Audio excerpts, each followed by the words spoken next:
एक एक्सपेरिमेंट की वजह से सारे इंसान एक मॉन्स्टर में बदल जाते हैं और फिर कहानी में चारों तरफ तबाही तबाही दिखती है। फिल्म की स्टार्टिंग में हमें आगे का फ्यूचर दिखाया जाता है जहां पर इंसानों ने धरती के अलावा बाकी अर्थ पर भी रहना स्टार्ट कर दिया होता है और एक्सोर नाम की कंपनी ने आसमान में एक बड़ा सा कॉम्प्लेक्स बनाया है और इस कंपनी के साथ मिलिट्री बेस फ्लोटिला भी होती है जिसके एक लेटेस्ट प्रोजेक्ट का इंचार्ज होता है वो केन होता है जो एक कॉम्बैट मिशन करता है जिसके सारे साथी उसकी गलती की वजह से मारे जाते हैं और वो धरती को छोड़ देता है। जिसके बाद उस इंसान को ड्रग्स एडिक्टेड होने का इल्जाम लगाया गया, लेकिन केन वॉर का अच्छा फाइटर पायलट होता है इसलिए उसे माफी मिल जाती है। उसके बाद केन धरती से दूर एक फ्लोटिला में जॉब करता है और उसके लिए उसकी फैमिली से मिलना दुश्वार हो गया था। वो अपनी बेटी से भी अच्छे से बात नहीं कर पाता था और एक दिन केन अपनी बेटी को ओसाइरिस के एक जगह पर घुमाने ले जाता है, लेकिन उसकी बेटी को इसमें कोई इंटरेस्ट नहीं होता और वो उससे कहती है कि डैड मॉम कहती है कि आप फैमिली से दूर भाग रहे हो, लेकिन केन उससे कहता है कि मैं अपने काम की वजह से उससे बात नहीं कर पाता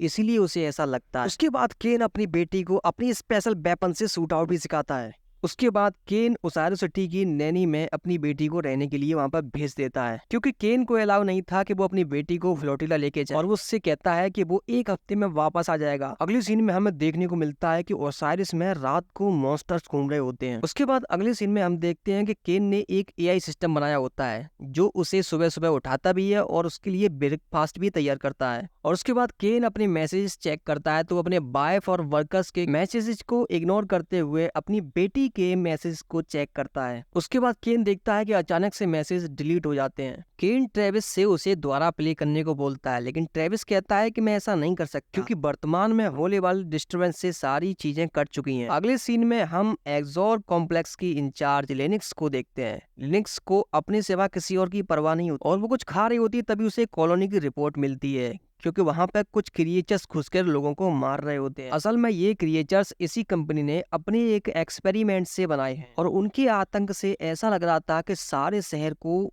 एक ही दिन में तबाह कर देंगे। वो कर्नल चाहता था कि हम ज्यादा से ज्यादा लोगों की जान बचा सकें, लेकिन लिनक्स कहती है कि इससे हमारी कंपनी की रेपुटेशन खराब होगी। अब वो एक प्लान करने के लिए एक मीटिंग अरेंज करती है और मीटिंग में सारे लोगों से वो एक असल बात छुपा लेती है और वहां पर केन भी होता है और वो उन सबको बताती है कि कैदी एक इन्फेक्टेड वायरस लीथल से इन्फेक्टेड हो चुके हैं जिस पर एक्सोर ने एक्सपेरिमेंट किया, तो वो लोग कैपिटल सिटी में उस वायरस को रिलीज कर देंगे और वो लोग इससे प्लेनेट को होस्टेज बनाना चाहते हैं। और वो कहती है कि अगर एक्सोर ने इसे रोकने का प्रयास किया और इस पूरे झमेले की वजह से हमें पूरी कॉलोनी को डिस्ट्रॉय करना पड़ेगा और अपने इस मिशन को पूरा करने के लिए उनके पास सिर्फ 23 घंटे बचे होते हैं। और लिनक्स उन सबसे कहती है कि कैपिटल सिटी के लोग और एम्प्लॉयज सुरक्षित रहेंगे और वो सभी मेंबर्स पर टैग लगाने की बात करती है ताकि उन पर नजर रखी जा सके। इसके बाद केन अपनी बेटी से कांटेक्ट करने का प्रयास करता है लेकिन कोई फायदा नहीं होता। उसके बाद कर्नल केन को उसकी दोस्ती के खातिर उसे सच बता देता है और वो उससे कहता है कि कोई वायरस नहीं है, एक्सोर नाम की कंपनी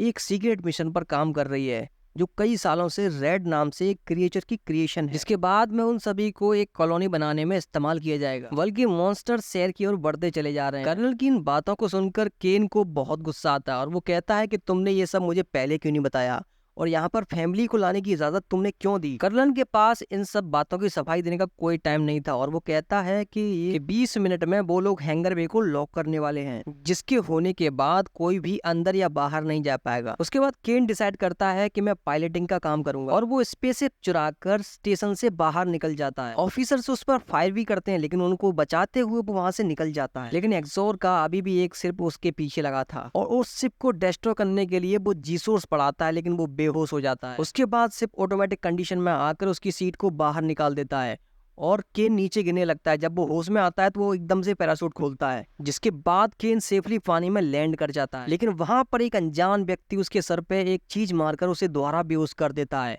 और जब केन खुद को पाता है तो वो एक जगह पर पड़ा हुआ पाता है। दरअसल उस व्यक्ति का नाम साइलोम ब्रॉक होता है जिसने केन पर अपनी बंदूक तान रखी थी। उसके बाद केन उससे कहता है कि ये प्लेनेट जल्दी तबाह होने वाला है और उसे अपनी बच्ची को बचाना है और केन ब्रॉक से कहता है कि उसने उसकी अगर मदद की तो उसे सेफली एक जगह पर पहुंचा देगा। केन की इस बात को ब्रॉक मान लेता है। उसके बाद फ्लैशबैक के सीन में दिखाया जाता है कि ब्रॉक एक जगह पर कैद होता है और उसके 2 साथी भी होते हैं और वह वहां से भागने का प्लान बना रहे होते हैं और वहीं पर बैठा कार्मेल ब्रॉक को कुछ इन्फॉर्मेशन देता है। प्लान के मुताबिक उन्हें अलग अलग सेल में जाकर एग्जिट का रास्ता ढूंढना होता है लेकिन कार्डनल की वार्डन मॉर्डन के साथ मीटिंग फिक्स हो जाती है। मॉर्डन उसके रिलीजन का मजाक उड़ाता है और उसे बहुत मारता भी है। इतने में तब तक ब्रॉक की एक कैदी से वहां पर फाइट स्टार्ट हो जाती है और उस लड़ाई में मॉर्डन भी पहुंच जाता है, लेकिन लड़ाई रोकने की बजाय वो उसे कंटिन्यू करने के लिए कहता है और फिर एक एक करके सारे कैदी उस लड़ाई में कूद पड़ते हैं और लड़ने लगते हैं। तभी गार्ड्स आते हैं और उन सभी को रोक देते हैं और उन सभी को सॉलिटरी में पहुंचा दिया जाता है। इस चीज में सेल्स रोटेट होते थे और इसमें फ्लैश लाइट भी लगी, लेकिन कुछ टाइम बाद मॉर्डन बिम और ब्रॉक को वहां से निकाल ले जाता है अपनी एक स्पेशल मकसद के लिए। अब हमें प्रेजेंट का सीन दिखाया जाता है जहां पर ब्रॉक कहता है कि हम टाइम से कैपिटल सिटी नहीं पहुंच पाएंगे। तभी केन कहता है कि हमें माउंटेन के पीछे एक व्हीकल मिल जाएगा, उससे हम पहुंच जाएंगे। और यहाँ पर केन को एक्सोर वाले अभी भी ढूंढ रहे होते हैं, तो वो एक जगह छुप जाता है। कुछ समय बाद वो दोनों एक बार में पहुंच जाते हैं जहाँ पर कपल जो होते हैं वो मजे ले रहे होते हैं। बार की ओनर उनको बताती है कि इन कपल्स के पास एक बस है जिसे आप ले सकते हो। केन जैसे उनसे बात करता है तो वो दोनों गुस्सा हो जाते हैं उस पर,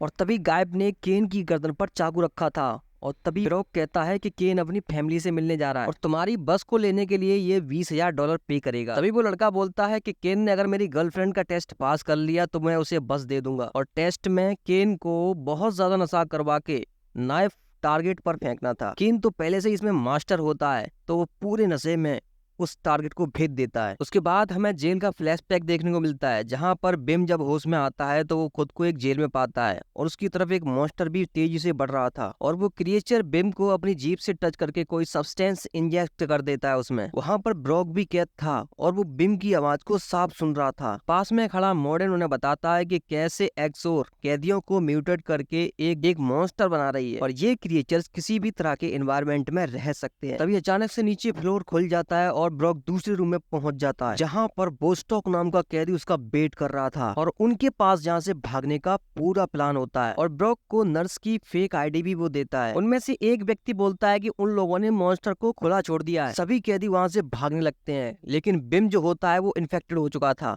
वो ब्रॉडन को मार डालता है। ब्रॉक और ब्रॉक के साथ दो व्यक्ति भी वहां से बाहर निकल चुके थे। ब्रॉक उनके साथ कैपिटल सिटी नहीं जाता क्योंकि उसे ओकरा जाना था। कहानी में आगे 2 साल पहले का टाइम दिखाया जाता है जहां पर ब्रॉक को बताया जाता है कि उसे 15 या 20 साल के लिए जेल भेजा जाएगा क्योंकि उसने कोड ब्रिज करके पब्लिक के विश्वास को तोड़ा है। अब सीन प्रेजेंट में आता है जहां पर केन और ब्रॉक किसी से वेपन्स लेने आए थे। वेपन्स लेने के बाद वो उनको $30,000 का पेमेंट करते हैं। जिन्होंने वेपन्स बेचे होते हैं वो सेलिब्रेट कर रहे होते हैं इतने पैसों को पाकर। तभी वहां पर मॉन्स्टर्स आ जाते हैं। 2 मॉन्स्टर्स को तो उन्होंने किसी तरह से मार डाला था, लेकिन कुछ मॉन्स्टर उनके घर में घुस जाते हैं जहां पर वो व्यक्ति जो होता है वो बॉम्ब फोड़ देता है। दूसरी तरफ केन बस में बैठे व्यक्तियों को मॉन्स्टर्स और रिएक्टर बॉम्ब के बारे में बताता है जो कि 4 घंटों में फटने वाला था। अब जैसे ही वो लोग कैपिटल में पहुंचते हैं तो वहां पे वो देखते हैं कि चारों तरफ मॉन्स्टर फैल चुके थे, जिन लोगों को मारकर उन्हें भी मॉन्स्टर बना रहे थे। फिर वो लोग अपने वेपन्स निकाल लेते हैं और केन को केन की बेटी को ढूंढना होता है और वो मॉन्स्टर को मारते जाते हैं और केन अपनी बेटी को ढूंढने के लिए निकलता है। उधर केन ब्रॉक के साथ अपनी बेटी के रूम की तरफ जाता है जहां पर एक पड़ोसी उन्हें बताता है कि उन्होंने उसकी बेटी को नहीं देखा। रूम में पहुंचने के बाद उन्हें नैनी मरी हुई मिलती है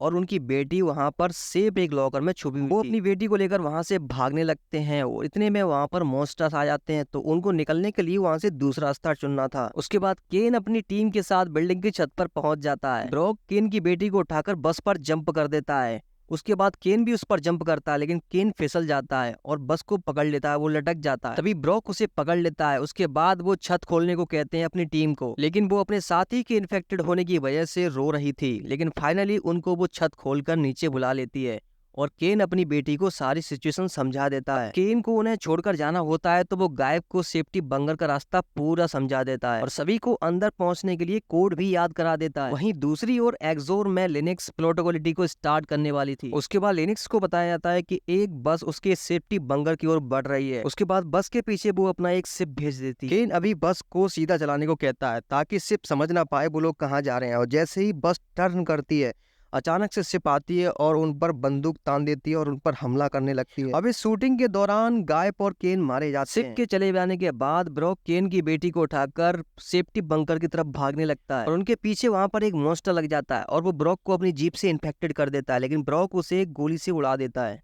सेफ्टी बंकर पर पहुंचते ही वो लड़की जो होती है वो कोड एंटर करती है और बॉम्ब के फटने से पहले ही वो दोनों अंदर हो जाते हैं। क्योंकि अब ब्रॉक भी मॉन्स्टर में बदलने लगा था तो वो उस लड़की से कहता है मुझे कोई नुकीली चीज लाके दो ताकि मैं खुद को मार सकूं, लेकिन वो लड़की लाके उसे नहीं देती है और उल्टा उससे बात करने लगती है। उसके बाद फ्लैशबैक में ब्रॉक को एक हॉस्पिटल में दिखाया जाता है जहाँ पर वो नर्स होता है और उसकी वाइफ और बेटी को जख्मी हालत में हॉस्पिटल लाया जाता है, जिसके बाद उन दोनों की डेथ हो जाती है और ब्रॉक गुस्से में उठ के उस लड़की का गला दबाने लगता है जिसकी वजह से ये एक्सीडेंट हुआ था। तभी सिक्योरिटी वाले वहां आकर उसे रोक देते हैं और यही वजह होती है कि ब्रॉक को जेल भेजा गया था। अब प्रेजेंट टाइम में दो एक्सप्लोरर्स सेफ्टी बंकर को ढूंढ लेते हैं जहाँ पर केन की बेटी उन्हें स्पेस सूट पहने हुए खड़ी दिखती है। तभी मॉन्स्टर बना ब्रॉक उनमें से एक को मार डालता है। तभी केन की बेटी उसे रोक देती है ताकि वो इंटरोगेट कर सके कि यहाँ चल क्या रहा है, जिसको वो बताता है कि फ्लोटिला को वापस से धरती पर ले जाया जा रहा है और केन की बेटी उससे कहती है कि अगर तुम्हें जिंदा रहना है तो हमें फ्लोटिला ले चलो। उसके बाद शिप में उन दोनों को वो वहां से ले जाने लगती है। तभी केन की बेटी ब्रॉक से बात करती है कि हम वापस अपने घर जा रहे हैं और इसी के साथ वो अपने डैड